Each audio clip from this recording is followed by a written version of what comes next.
Hi, and I would like to show you my solar installation in our house. So this is the main inverter. It's running on 100% battery. There is the battery behind the CPU, and running at 50 Hertz, load 98%, and output of 220 volts. So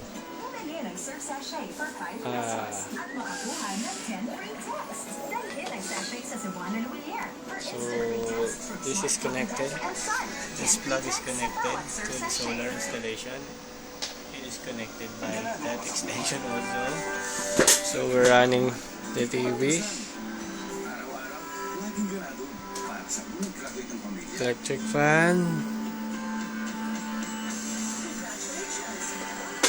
and internet, the computer, and we have also a light behind. So that's all. Thank you.